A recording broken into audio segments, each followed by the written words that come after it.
قرآن مجید آیت نمبر 13 میں ارشاد فرماتا ہے اعوذ باللہ من الشیطان الرجیم بسم اللہ الرحمن الرحیم وَإِذَا قِيلَ لَهُمْ آمِنُوا كَمَا آمَنَ النَّاسُ قَالُوا أَنُؤْمِنُ كَمَا آمَنَ السُّفَهَاءُ أَلَا إِنَّهُمْ هُمُ السُّفَهَاءُ وَلَٰكِن لَّا يَعْلَمُونَ۔ اور جب ان سے کہا جاتا ہے، یہ جو منافق ہیں، اب منافق تو اللہ جانتا تھا نا کہ ہیں، وہ منافق تو مسلمانوں کے اندر یوں گل مل کے بیٹھے ہوئے تھے، محمد عربی صلی اللہ علیہ وسلم کی نگاہ تو اور رہی، عام مسلمان یعنی حضور کی نگاہ کا معاملہ نہیں ہے، عام مسلمان تصور بھی نہیں کر سکتے تھے کہ یہ جو ہمارے اندر بیٹھے ہوئے ہیں یہ منافق ہیں، اس طرح سے گل مل کے بیٹھے ہوئے تھے، پہچانے نہیں جا سکتے تھے۔ انہوں نے وہ ساری علامتیں، حلیہ، شکلیں، شباہتیں، حرکتیں، عبادتیں حضور کے ساتھ صحابہ جیسی اختیار کرنے کی کوشش کی ہوئی تھی، حرکتیں، صفات، بظاہر صحابہ جیسے، لیکن تھے منافق۔ پروردگار اب کیا فرماتا ہے، اس جملے پہ غور کرنا، وَإِذَا قِيلَ لَهُمْ، جب ان سے کہا جاتا ہے، کیا کہا جاتا ہے، آمنوا كما آمن الناس،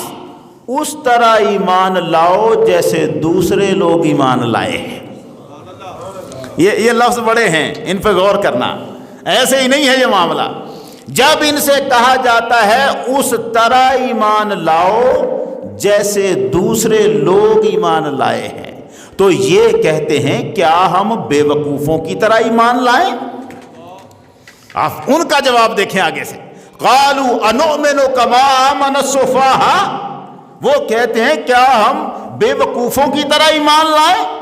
رب کہتا ہے الا انہم هم السفهاء، جان لو، خبردار ہو جاؤ، یہی ہیں جو خود بے وقوف ہیں، ولکن لا یعلمون، مگر ان کو علم نہیں ہے کہ کتنے بڑے بے وقوف ہیں۔ اب ذرا یہ جو جملہ ہے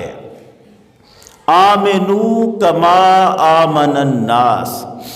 ایمان لاؤ جیسے دوسرے لوگ ایمان لائے ہیں، نماز وہ ویسے ہی پڑھ رہے تھے جیسے دوسرے لوگ پڑھ رہے تھے، روزے وہ ویسے ہی رکھ رہے تھے جیسے دوسرے لوگ رکھ رہے تھے، حلیہ انہوں نے ویسے ہی بنایا ہوا تھا جیسے دوسرے لوگوں کا تھا، لیکن ایمان ویسا نہیں تھا جیسے دوسرے لوگوں کا تھا۔ یہ کون ہیں دوسرے لوگ جن کے بارے میں رب کہتا ہے کہ ان دوسرے لوگوں کی طرح ایمان لاؤ؟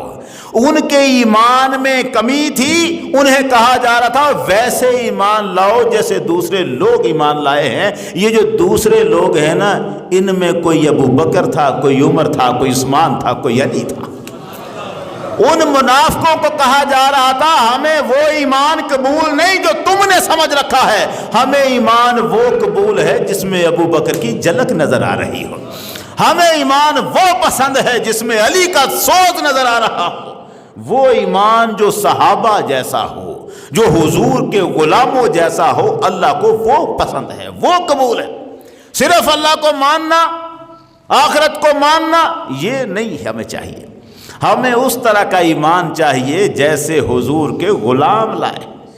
اللہ نے ایمان کا معیار کیا رکھا ہے،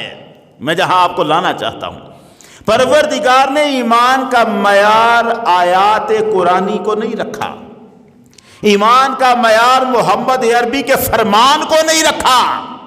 یہ نہیں کہ اس طرح ایمان لاؤ جیسے محمد کہتے ہیں، منشا تو یہی، ایمان تو ویسے ہی لانا ہے جیسے حضور چاہتے ہیں، حضور فرماتے ہیں، مگر اللہ فرما کیا رہا ہے، ایمان کے لیے طریقہ کیا ہے؟ دیکھو کہ ابو بکر کس طرح ایمان رکھتا ہے، دیکھو کہ علی کس طرح ایمان رکھتا ہے، دیکھو کہ عمر کس طرح ایمان رکھتا ہے، جیسے یہ ایمان رکھتے ہیں اگر کوئی ویسے رکھے گا تو مقبول ہے، اگر ایمان ان کے جیسا نہیں ہے تو رب کو وہ ایمان پسند ہی نہیں ہے۔